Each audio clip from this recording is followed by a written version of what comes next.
Hey, welcome to Proclaiming Liberty. This is Pastor Ty, and I would like to talk to you about a book on the subject of revival.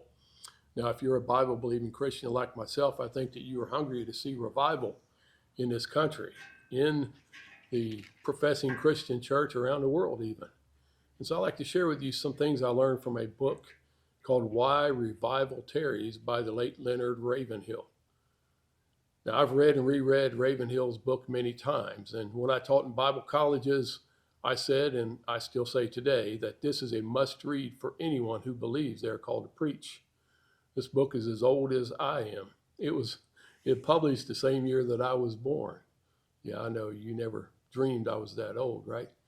However, it is still up to date if you just change a few references that he has to the communists, the Soviet communism, etc., and change it maybe to Islamic terrorism, and the book is still going to be timely.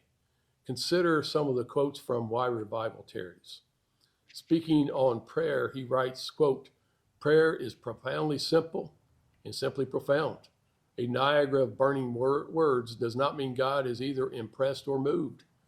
That's found on page 24. And on page 20, he says, "We may preach and perish, but we cannot pray and perish." Speaking on spiritual warfare, he says, "Do we count in hell?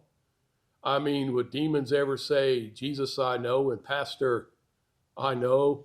Or as we preach, do they say, 'But who are ye?'" You find that on page 50. Continuing on spiritual warfare, he says, "The word, like the Lord, was immutable. Paul's anchor was cast into the depths of God's faithfulness. His battle axe was the word of the Lord. His strength was faith in that word. So the Spirit alerted Paul to the coming strategy of the devil, and Paul was not ignorant of his devices. Therefore, hell suffered." And you'll find that quote on page 164. And unfortunately, I fear that most Christians today are ignorant of God's device, or Satan's devices, his schemes, his plots, and I think they might want to remain so.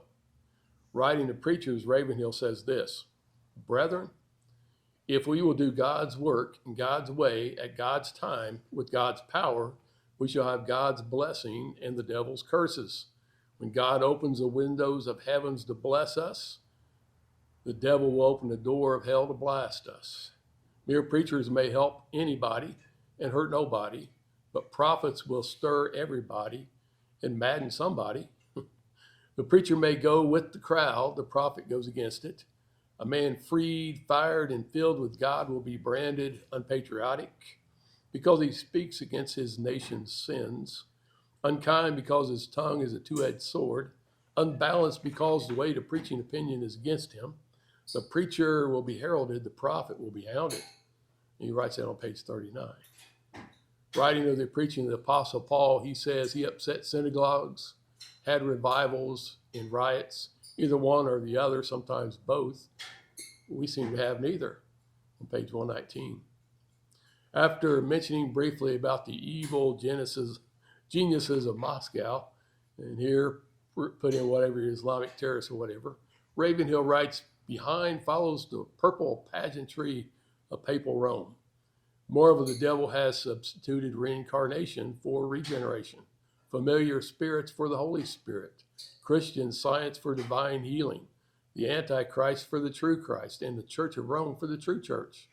Against the twin evils of communism and Romanism, what has the church to offer? Where is the supernatural? Even Rome does not call us Protestants anymore. We have just the useless name of non-Catholics." Significant, isn't it? "Hell hath no fury like that of this mother of harlots when she is stirred, but who now earnestly contends for the faith once delivered to the saints." That's on page 20. Let me share two more choice quotes from this incredible book.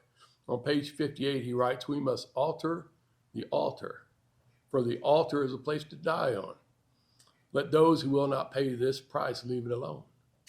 In a chapter called "As the Church Goes, So Goes the World," he writes, "The church began with these men in the upper room agonizing. Today it is ending with men in the supper room organizing. The church began with revival. We are ending in ritual. We started virile. We are ending sterile." In this 168-page book published by Bethany House, in 1959, it seems to me that Ravenhill has asked and answers the question why revival tarries. So what do you think about this book about revival? Do you desire to see God give us revival in America? Do you think Ravenhill has touched upon something? Let me know in the comments below. So this is Pastor Ty signing out. Until next time, you all have a wonderful day. And I expect to see you in church Sunday. God bless.